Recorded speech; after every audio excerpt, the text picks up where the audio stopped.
Hi, this is Mohan Roy. स्वागत है आप सभी का हमारे यूट्यूब चैनल पे। आज हम लोग डिस्कस करने वाले हैं जो एससीईआरटी के तरफ से डेवलप किया गया है। एक मैगजीन है जो फ्री ऑफ कॉस्ट बच्चों को मिलता है। ठीक है, जैसा कि आप स्क्रीन पे आप देख पा रहे हैं, उड़ान। ये आपका जूनियर और सीनियर है ना, जूनियर और सीनियर दोनों बच्चों के लिए अवेलेबल है। तो अभी फ़िलहाल हम लोग जूनियर वाले को डिस्कस करेंगे और जैसे ही ये कंप्लीट हो जाएगा, कंप्लीट तो एक दिन में नहीं हो पाएगा, तो एक एक पार्टिकुलर टॉपिक या दो टॉपिक को लेकर के हम लोग कवर करेंगे। और इसमें समस्या ये है कि मैगज़ीन जो हमारे पास पहुंचती है तो उसे आने में देर लग जाता है ना। समय जैसे कि जनवरी का भी हमारे पास आया है और अभी आपका अप्रैल बीतने वाला है, तो जनवरी के बाद फिर अभी मैगज़ीन नहीं आया है। तो फिर जैसे ही आएगा तो फिर आगे वाले का हम लोग डिस्कस करेंगे। पहले का पिछले साल का 2025 का कुछ आ चुका है, तो उसके भी पीडीएफ हम लोगों ने तैयार कर लिया है। थोड़ा सा अगर बेसिक मैं बात करूं तो ये जो उड़ान मैगज़ीन है बिहार बोर्ड के स्टूडेंट के लिए बिहार एजुकेशन प्रोजेक्ट के अंतर्गत इसको डेवलप किया गया है। ठीक है, आप यहाँ पे देख सकते हैं, लोगो भी यहाँ पे बना हुआ है। और ये जूनियर वाला क्लास 6 to 8 के लिए है। और इसमें कौन कौन से टॉपिक कवर होंगे, अगर बात करें टॉपिक का, तो इसमें आपको केमिस्ट्री के कुछ टॉपिक देखने को मिलेंगे, फिजिक्स के मिलेंगे, बायो के मिलेंगे, मैथमेटिक्स के मिलेंगे, साइंस के क्विज भी मिलेंगे, इंग्लिश के भी कुछ टॉपिक मिलेंगे, कंप्यूटर के मिलेंगे, स्पेस साइंस के मिलेंगे, ओलंपियाड के प्रिपरेशन के लिए भी आपको यहाँ से कुछ मिल जाएगा topic. IIT foundation, NEET foundation, robotics, logical reasoning, EVS skill training, इन सब चीज़ों का आपको यहाँ पे मिलेगा। ठीक है, और यहाँ पे बड़े बड़े अक्षरों में लिख दिया गया है निःशुल्क वितरण हेतु। मतलब जो भी बच्चे बिहार बोर्ड में पढ़ रहे हैं उनको ये मैगजीन हर मंथ में अगर कहीं पे मिल रहा है तो बहुत अच्छा है, लेकिन अगर नहीं भी मिल रहा है तो कोई दिक्कत नहीं है। आपको इसमें इतने सारे कंटेंट रहते हैं कि आपको पढ़ते पढ़ते काफ़ी समय मिल जाएगा। इसको आप अपने डेली रूटीन में ज़रूर आधा घंटा 1 घंटा समय दें। ठीक है, तो ये जनवरी 2026 का है। ठीक है, यहाँ पे कुछ इसके इंट्रोडक्शन दिए हुए हैं किन्होंने तैयार किया है। फिर यहाँ पे विषय सूची है, आप देख सकते हैं क्या क्या हम लोगों को पढ़ना है और इसमें क्या क्या चीज़ है ना। ठीक है, तो यहाँ पे 2 से 3 बात करें तो बिहार के किसान नेता और स्वतंत्रता सेनानी यदुनंदन शर्मा के बारे में बात है। उसका बिहार में राज्यसभा के पहले सभापति डॉक्टर सर्वपल्ली राधाकृष्णन के बारे में बात किया गया है। ठीक है, आगे फिर देखेंगे गतिविधियों के द्वारा मज़ेदार तरीके से गणित सीखना।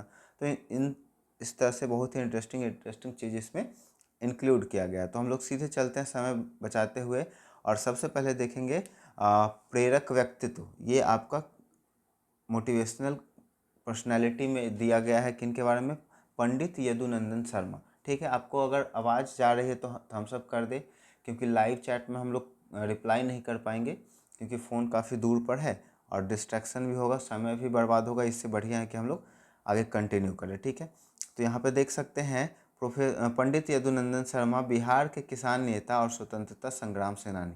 ठीक है, बिहार की ये पर्सनैलिटी हैं, इनके बारे में थोड़ा सा हम लोग आज सीखने का कोशिश करेंगे। ठीक, पंडित यदुनंदन शर्मा का जन्म 1896 में 1896 में बिहार के गया जिले के मझियावा, वर्तमान में अरवल नामक स्थान पर एक छोटे से गांव में हुआ था। ठीक है, उनका परिवार बहुत ही गरीब था। बचपन से उन्हें अनेक कठिनाइयों का सामना करना पड़ा। उनके पास पढ़ने के लिए न किताबें थी, न स्कूल जाने के लिए साधन थे। वे भैंस चराते हुए और खेतों में काम करते हुए बड़े हुए, लेकिन उनके मन में सीखने की गहरी चाह थी। जीवन की कठिनाइयाँ उन्हें तोड़ नहीं सकी, बल्कि उन्होंने उन्हें और मजबूत बनाया। ठीक है, छोटे से गांव का यह बालक आगे चलकर किसानों का नेता, समाज का मार्गदर्शक और भारत की स्वतंत्रता के लिए लड़ने वाला सच्चा देशभक्त बना। ठीक है, मतलब इनका बचपन काफ़ी अभाव में बीता था। काफ़ी गरीब परिवार से, किसान परिवार से ये ताल्लुक़ रखते थे, इनका संबंध था।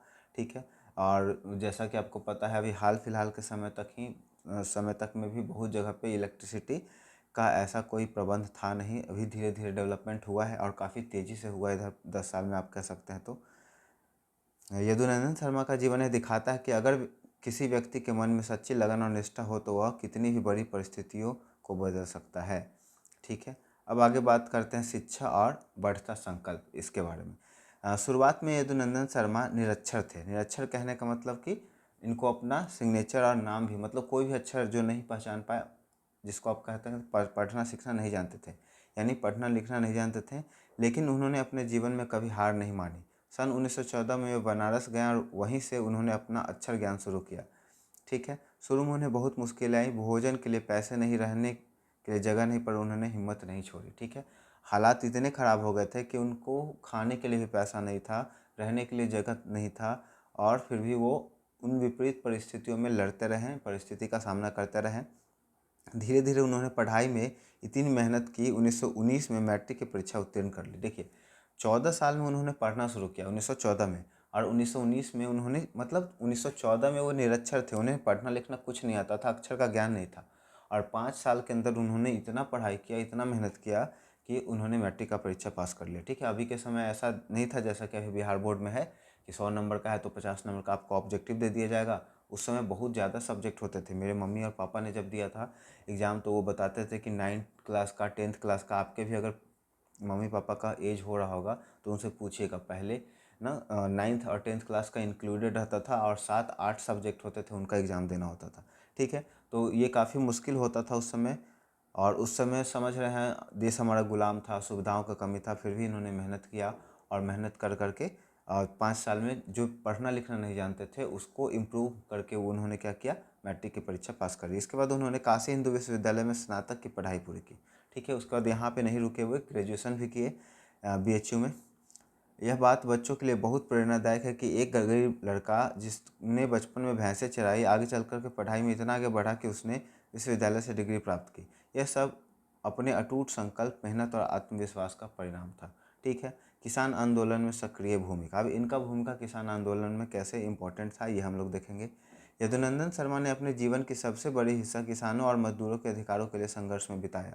यह समय जमींदारी प्रथा बिहार में बहुत प्रचलित थी। जमींदार गरीब किसानों से अत्याचार करते थे और जबरन लगान वसूलते थे और उन्हें खेतों से बेदखल कर देते थे। ठीक है, एक बात आपको समझ में आना चाहिए।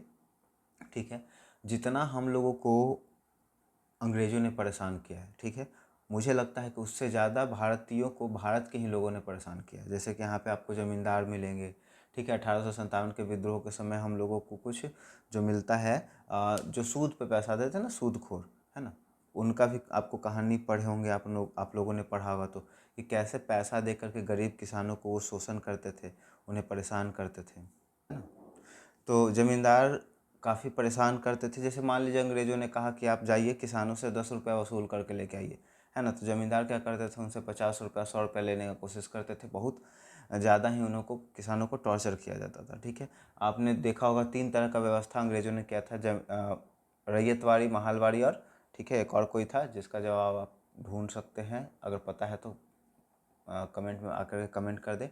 एक था रैयतवाड़ी, एक था महालवाड़ी, और एक था सबसे पहला वाला जो आया था जिसमें ज़मींदार ही क्या थे, ज़मींदार कह सकते हैं या नवाब कह सकते हैं, जो भी थे, मतलब बड़े प्रॉपर्टी पैसे वाले जो लोग थे, उनको बोला गया था कि आप इतना एरिया को कवर करिए और वहाँ से लगान या टैक्स वसूल करके ला करके दीजिए। फिर वहाँ जब प्रॉब्लम होने लगा, है ना, तो जिसमें फिक्स था, जिसमें रेवेन्यू फिक्स था, जो बिहार और बंगाल में लागू किया गया था। उसके बाद जब देखा कि अंग्रेज़ों ने देखा कि किसान अपना पैदावार बढ़ा रहे हैं, तो फिर उसको रैयतवाड़ी और महालवाड़ी में क्या कर दिया, चेंज कर दिया था ना। यह सब देखकर यदुनंदन शर्मा का मन दुखी हो गया।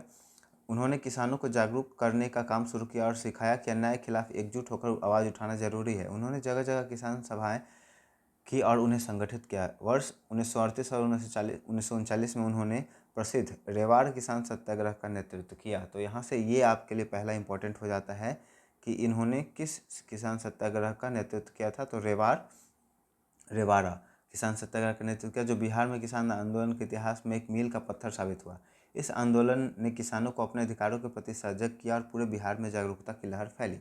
स्वतंत्रता संग्राम में योगदान। स्वतंत्रता संग्राम में इनका क्या योगदान है, हम लोग इसे भी देखेंगे। यदुनंदन शर्मा सिर्फ किसानों के नेता नहीं थे, बल्कि वे एक सच्चे स्वतंत्रता सेनानी भी थे। उन्होंने महात्मा गांधी के नेतृत्व में चल रहे आंदोलन में हिस्सा लिया। वे नमक सत्याग्रह में भी शामिल हुए और अंग्रेजों के खिलाफ कई बार जेल भी गए। आंदोलन करते समय कई बार उन्हें जेल भी जाना पड़ा। ठीक है, उनका मानना था कि जब तक देश आज़ाद नहीं होगा तब तक किसानों की स्थिति नहीं बदलेगी। और आज स्थिति ऐसी है कि आज़ादी के बाद इतने साल हो गए फिर भी किसानों की स्थिति नहीं बदली है, और स्थिति अभी भी बुरी ही है। इसलिए उन्होंने, अगर ऐसा नहीं होता तो किसान लोग फांसी लगा करके और जान नहीं देते, गरीबी में इतना ज़्यादा नहीं उनको रहना होता, है ना। इसलिए उन्होंने अपनी आवाज़ केवल बिहार तक सीमित नहीं रखी, बल्कि भारत के स्वतंत्रता संग्राम का भी हिस्सा बने। उन्होंने, उनके नारे, भाषण और उनकी निष्ठा के आगे अनगिनत युवाओं को प्रेरणा मिला। ठीक है, प्रमुख उपलब्धियां एवं लोक सम्मान। इनकी क्या उपलब्धियां थी और क्या क्या इनको सम्मान मिला। ठीक है, तो सबसे पहले बात करें युद्धनंदन शर्मा की सबसे बड़ी उपलब्धि यह थी कि उन्होंने गरीब और दबे कुचले किसानों को आत्मविश्वास दिलाया। उन्होंने उन्हें सिखाया कि अगर वे एकजुट हो जाएं तो कोई भी जमींदार या अन्यायकारी ताकत उनका शोषण नहीं कर सकती है। उन्होंने मझियावा, रेवाड़, बेलागंज जैसे इलाकों में किसानों को संगठित किया। उनकी वजह से किसानों ने पहली बार अपने अधिकारों के लिए आवाज़ उठाई। उनका जीवन सादगी से भरा था। उन्होंने कभी अपने आराम या सुख सुविधा नहीं मांगी। लोगों की सेवा ही उनका धर्म था। उनकी कार्यों की याद में कई पुस्तकें व लेख लिखे गए और आज भी बिहार के लोग उन्हें किसानों के मसीहा के रूप में याद करते हैं। तो याद रखिएगा, किसानों के मसीहा के रूप में हम लोग किसे याद करते हैं? पंडित यदुनंदन शर्मा को। बच्चों के लिए सीखने योग्य बात है, यहाँ पे सब कुछ क्लेरिफाई करके दे दिया गया है। सबसे पहला जो हम लोग चीज़ सीख सकते हैं इनकी ज़िंदगी से, संकल्प की शक्ति सबसे बड़ी होती है। संकल्प की शक्ति क्यों कहा गया? क्योंकि 1914 में ये निरक्षर थे, लेकिन इनके अंदर इतना स्ट्रॉन्ग विल पावर था। इनका संकल्प शक्ति, विल पावर इतना स्ट्रॉन्ग था कि 5 साल के अंदर इन्होंने पढ़ाई किया। पढ़ाई करके मैट्रिक पास किया। उसके बाद फिर ये काशी हिंदू विश्वविद्यालय से ग्रेजुएट भी हुए। चाहे परिस्थिति कितनी भी कठिन क्यों ना हो, अगर मन में सीखने और आगे बढ़ने की चाह हो तो कोई भी बाधा हमें रोक नहीं सकती। ये चीज़ हम लोग इनके ज़िंदगी से सीख सकते हैं। दूसरा, अन्याय के खिलाफ आवाज़ उठाना ज़रूरी है ना। अगर बहुत ही फेमस एक कहावत है कि अगर आप अन्याय होते हुए देख करके चुप हैं तो इसका मतलब है कि आप उस अन्याय में शामिल हैं, है ना। तो उसके अगेंस्ट में आपको आवाज़ उठाना बहुत ज़रूरी है। Rahul, Aamir is that you? It's not Aamir, it's Mohan Roy. सेवा ही सच्चा सुख है। ठीक है, हमें हमेशा कोशिश करना चाहिए, जितना भी हम लोग का कैपेबिलिटी है उसके हिसाब से हम लोग क्या करें, दूसरे लोगों का मदद करने का कोशिश करें। शिक्षा सबसे बड़ा हथियार है। अगर आपके पास नॉलेज है ना, तो आप कहीं पे भी सर्वाइव कर सकते हैं और आपको हर जगह क्या होगा, आपके नॉलेज के, आपके विजडम के अकॉर्डिंग आपको रिस्पेक्ट मिलेगा। ठीक है, और बाकी सब चीज़ें आपको उसके साथ में आ जाएंगी। तो ये एक प्रेरक पर्सनैलिटी थे पहला। और उसके बाद हम लोग आगे जो है, भारत में राज्यसभा के पहले सभापति डॉक्टर सर्वपल्ली राधाकृष्णन, इनको भी हम लोग कंप्लीट कर लेंगे। ठीक है, दो दो मॉड्यूल अच्छा रहेगा, इसमें हम लोग जल्दी जल्दी कर पाएंगे। ठीक है, तो दूसरे जो हमारे पर्सनालिटी हैं वो है डॉक्टर सर्वपल्ली राधाकृष्णन। इनके बारे में हम लोग अभी सीखेंगे। जब हमारा देश आज़ाद हुआ तब एक नई नई व्यवस्था बन रही थी। ठीक है, आप सभी को पता है हमारा देश कब आज़ाद हुआ है? 15 अगस्त 1947 को। ठीक है, जिसमें जनप्रतिनिधित्व और सबकी आवाज़ सुनने का अवसर था। अंग्रेज़ों के शासन में और जो हम लोग का सपना था कि देश आज़ाद होगा, उसके शासन में जो मेन डिफरेंस था वो डिफरेंस था अपने बातों को रखने का, है ना। लोगों ने इस सपने को लेकर के आगे बढ़े कि हम लोग जब आज़ाद हो जाएंगे तो खुल करके अपनी बातों को रख पाएंगे। अपनी जो भी समस्याएं हैं, जो भी चीज़ें हैं, वो आज़ादी से हम लोग, मतलब बिना किसी परेशानी, बिना किसी डर के हम लोग आगे बढ़ा पाएंगे, उसको कह पाएंगे, है ना। इस व्यवस्था में अहम अंग यानी संसद के 2 सदन, जिसे हम लोग अभी राज्यसभा और लोकसभा के नाम से जानते हैं।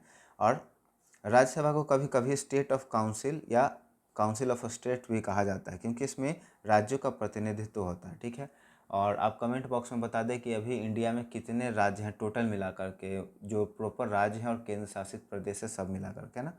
इस राज्यसभा का गठन 1952 में हुआ। ठीक, और उसी समय इसे संचालन का दायित्व सौंपा गया। देखिए, एक बात आपको ध्यान रखना है, 3-4 डेट यहाँ पे अभी आता है। सबसे पहला कि हमारा देश आज़ाद कब हुआ, तो 15 अगस्त 1947 को 12 बजे रात को हुआ है। ठीक है, उस दिन पंडित जवाहरलाल नेहरू ने एक भाषण दिया था और बहुत फेमस भाषण, उसका नाम है द ट्रिस्ट विथ डेस्टिनी। ठीक है, आपने अगर 11th में पढ़ा होगा तो वहाँ पर आपका होगा पता। ठीक है, उसके बाद यहाँ पे दूसरा बोला गया है कि हम लोग का संविधान कब लागू हुआ, तो हम लोग का संविधान लागू हुआ 26 जनवरी 1950 को। ठीक है, अगर आपको पता है तो आप बता दें। हेलो, तो आपको अगर मालूम है तो आप बता दें कि हम लोग का संविधान बन गया था पहले ही। ठीक है, संविधान बनने में लगा 2 साल 11 महीना 18 दिन का टाइम लगा। बन गया पहले ही, लेकिन उसको लागू करने में कुछ समय लग गया। ठीक है, तो वो बता दें आप, अगर आपको मालूम है तो। नहीं तो कमेंट बॉक्स में कमेंट कर दें, मैं कमेंट करके आपको आंसर बता दूंगा। और तीसरा यहाँ पे कह रहा है कि हम लोग का संविधान बनने के बाद, आई डोंट अंडरस्टैंड, आपको हिंदी समझ नहीं आती क्या?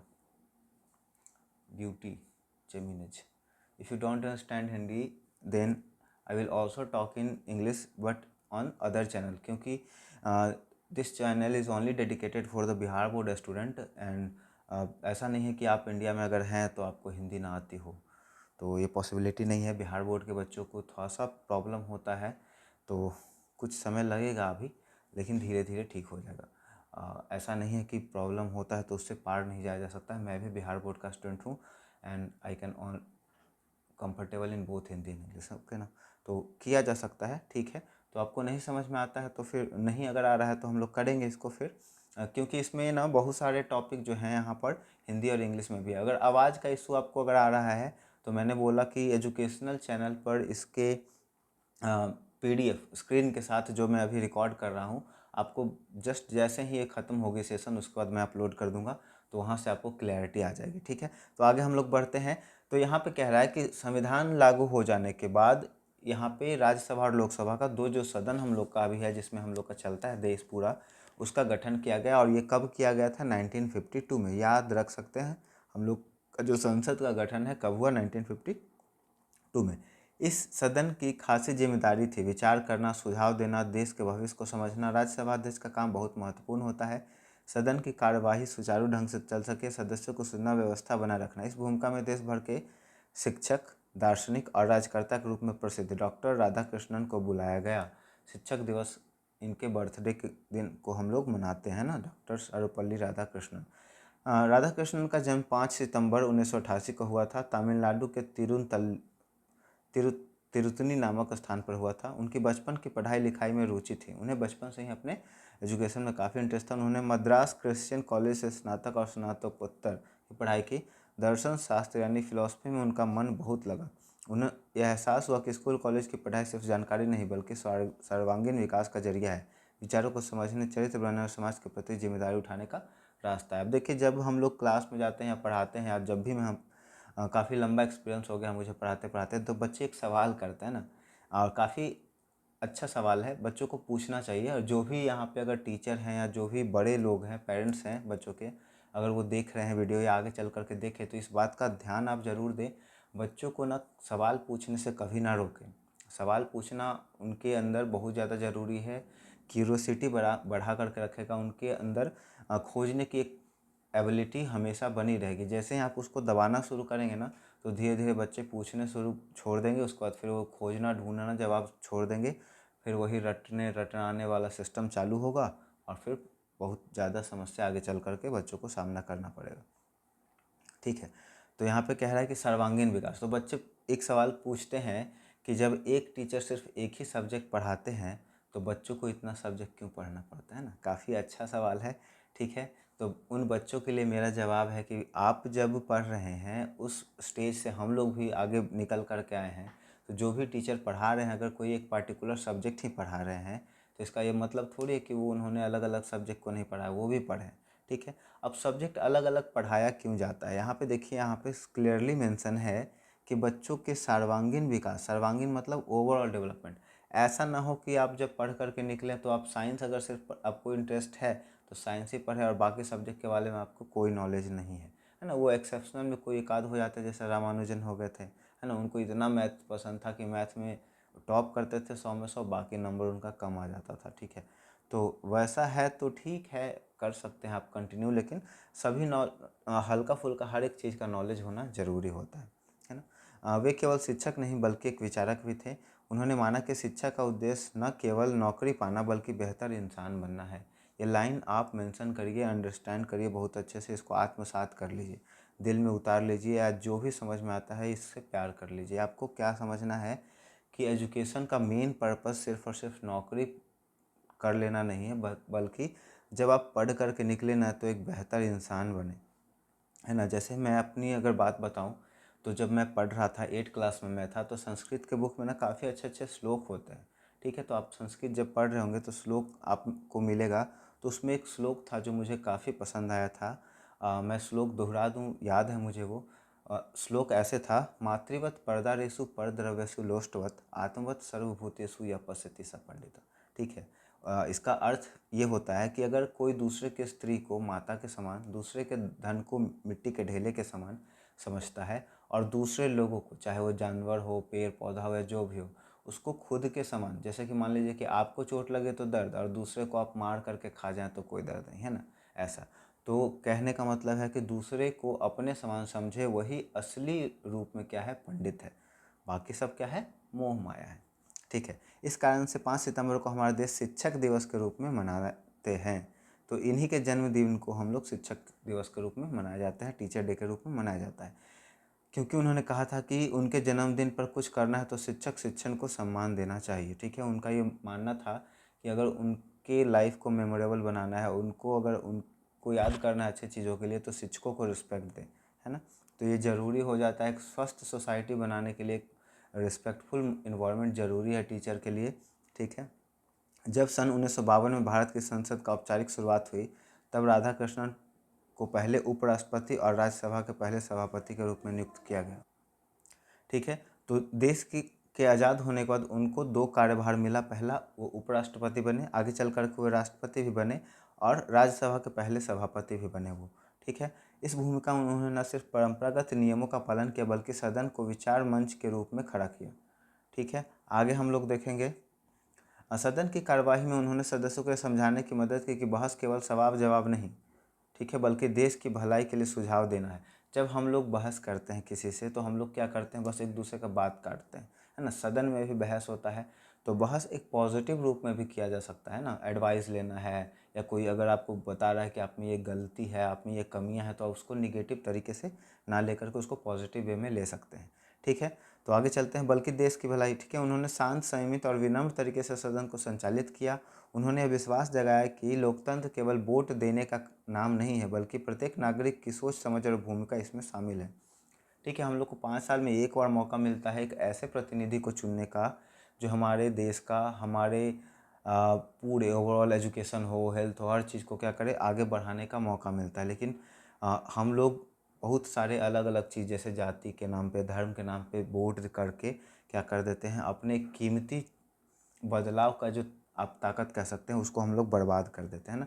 तो ऐसा करने से बचना है। जब भी हम लोग वोट देने जाएं, तो देखें कि कौन जो है कैंडिडेट वो हमारे लिए बेहतर हो सकता है ना। बिना सोचे समझे हम लोग वोट ना करें। वोट एक बहुत ही पावरफुल चीज़ होता है। आगे बढ़ते हैं। उनके कार्यकाल में राज्यसभा में अनेक महत्वपूर्ण विषयों पर सही दिशा में विचार किया। उन्होंने सदन को शिक्षा, सामाजिक सुधार, संस्कार, संस्कृति जैसे विषयों का खुला मंच बनाया। इस तरह उन्होंने यह संदेश दिया कि राजनीति और प्रशासन में शिक्षा, मानवता का स्थान बहुत बड़ा है। ठीक है, आगे उनके विचार और योगदान, उनके विचार क्या थे और उन्होंने सोसाइटी के लिए क्या कंट्रीब्यूशन दिया। डॉक्टर राधाकृष्णन का मानना था कि राजनीति के सार्वजनिक जीवन में अगर नैतिकता और ईमानदारी नहीं होगी, तो लोकतंत्र सिर्फ दिखावा बन जाएगा। ठीक है, और ये बहुत ज़्यादा आज के समय में ये बहुत ही ज़्यादा मायने रखता है कि अगर आप ईमानदार नहीं है, नैतिक नहीं है, तो लोकतंत्र बस एक दिखावा है। और ऐसा परिस्थिति हम लोगों को अभी देखने को बहुत जगह मिलता भी है ना। उनका जीवन इस विचार का उदाहरण था। उन्होंने भारतीय संस्कृति, दर्शन और शिक्षा को विश्व स्तर पर प्रतिष्ठा दिलाई। उन्होंने कहा कि शिक्षक, विचारक और नागरिक तीनों की भूमिकाएं महत्वपूर्ण है। शिक्षक को सिर्फ पाठ नहीं पढ़ाना, बल्कि बच्चों को सोचने समझने की क्षमता देनी चाहिए। और ये बात बच्चों को भी समझना चाहिए। अभी कुछ दिन पहले ही हमारे विद्यालय में ना, आपको पता होगा, गेस पेपर या कुंजिका टाइप का आता है, जिसमें ना क्वेश्चंस के आंसर होते हैं हर एक टॉपिक का।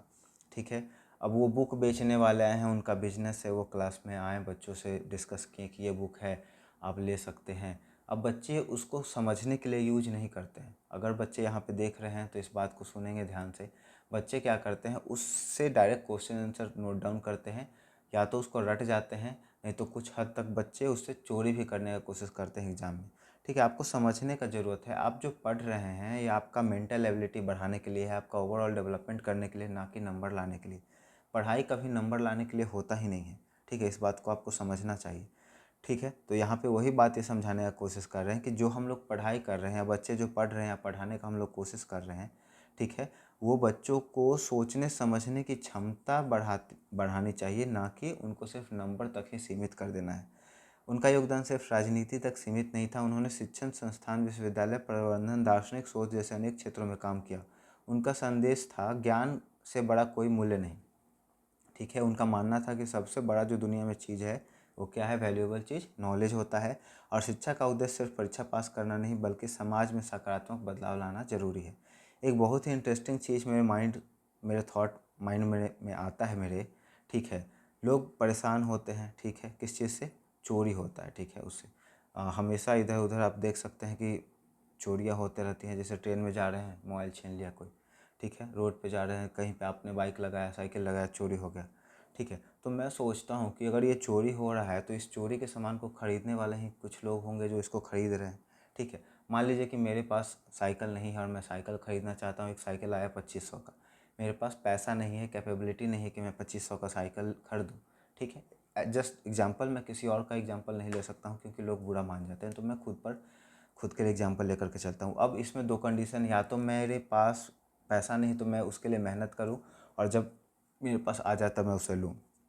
दूसरा तरीका क्या है, बहुत सारे लोग चोरी करते हैं और चोरी करके मान लीजिए वो 500 में मुझे दे रहे हैं और 500 में मैं कैपेबल हूँ कि मैं उसे ख़रीद लूँ, ठीक है। तो अगर मैं चोरी का सामान ख़रीद रहा हूँ तो ये चोरों के लिए मोटिवेशन हो जाएगा, है ना। बहुत सारे लोग हैं, बहुत सारे चीज़ों को खरीदते हैं जो चोरी का होता है कम दाम में। तो अगर आप में कैपेबिलिटी नहीं है उसको फुल प्राइस पर ख़रीदने का, तो आप उस चीज़ को नहीं खरीदिए, आप उस लायक पहले बन जाइए ना। तो अगर आप चोरी का सामान खरीद रहे हैं, जैसे मैंने साइकिल 500 रुपये में ख़रीद लिया, तो मैं इनडायरेक्टली चोरों को मोटिवेट कर रहा हूँ कि आप जाइए और चोरी करिए, है ना। ये इनडायरेक्टली आपको एहसास भी नहीं होगा इस चीज़ को और आपने कंट्रीब्यूशन कर दिया, ठीक है। तो इस चीज़ को आपको समझना पड़ेगा, ये है आपका मोरल। आप अपने मोरल से क्या करें, डिसाइड करेंगे क्या सही है और क्या गलत है, ठीक है। वहाँ पे आपको जा कर के ये समझ में आ जाएगा, तो फिर ऑटोमेटिकली सब कुछ ठीक हो जाएगा, ठीक है। तो आपको अगर लगता है पढ़ते पढ़ाते समय कि कोई बच्चा नहीं पढ़ रहा है, उसको छोड़ दे, ऐसे ही बदमाश बन जाएगा, तो इसका इम्पैक्ट मेरे ऊपर नहीं आएगा, तो आप ये भ्रम में हैं। जो भी चीज़ें आप हो रही है अभी, जो भी जनरेशन तैयार हो रही है, पूरा का पूरा इन्वायरमेंट और एक सोसाइटी का फॉर्मेशन करेगा और उसका डायरेक्टली और इनडायरेक्टली इम्पैक्ट पड़ेगा, हर एक लोगों के ऊपर पड़ेगा, ठीक है। आगे चलते हैं। भारत के दूसरे राष्ट्रपति, तो पहले ये उपराष्ट्रपति बने और सेकेंड टाइम ये क्या बने, हम लोग के राष्ट्रपति बने। वर्ष 1952 से 1962 तक उन्होंने उपराष्ट्रपति और राज्यसभा के सभापति की भूमिका निभाई। इसके बाद सन 1962 में वो भारत के दूसरे राष्ट्रपति बने, ठीक है। तो आप कमेंट बॉक्स में कमेंट कर दें कि भारत के पहले राष्ट्रपति कौन थे। राष्ट्रपति के रूप में उन्होंने शिक्षा, शांति और मानवता के भाव को आगे बढ़ाया। उनके समय से स्पष्ट हुआ कि देश का नेतृत्व सिर्फ शक्ति शासन का काम नहीं बल्कि आदर्श नैतिकता का भी उदाहरण है। निष्कर्ष और प्रेरणा, राधाकृष्णन सिर्फ एक राजनीतिक व्यक्ति नहीं थे, वे एक शिक्षक, दार्शनिक, मानवतावादी थे। उन्होंने इस बात को सत्य के रूप में दिखाया और ज्ञान, विनम्रता और सत्य जैसे गुणों का सम्मान ही एक सकल राष्ट्र बनाता है। उन्होंने देश में लोकतंत्र के प्रति, शिक्षा के प्रति और समाज के प्रति सोच का नया आयाम दिया। आज भी उनकी बातें हमें प्रेरित करती हैं कि हम अपने स्थान पर बेहतर नागरिक और एक जिम्मेदार इंसान बने। तो ये बहुत ही ज़रूरी हो जाता है। तो ये जो जूनियर वाला था, हम लोगों ने 2 सेक्शन को कंप्लीट किया। बाकी जो सेक्शन है उसे हम लोग आगे के वीडियो में देखेंगे और मुझे उम्मीद है यह वीडियो आपको काफ़ी पसंद आया होगा। वीडियो आपके लिए अगर हेल्पफुल है तो वीडियो को लाइक कर दें, दोस्तों और परिवार के सदस्यों के बीच में ज़रूर शेयर कर दें और अगर आप हमारे चैनल को सपोर्ट करना चाहते हैं तो चैनल को सब्सक्राइब कर दें। Thank you so much.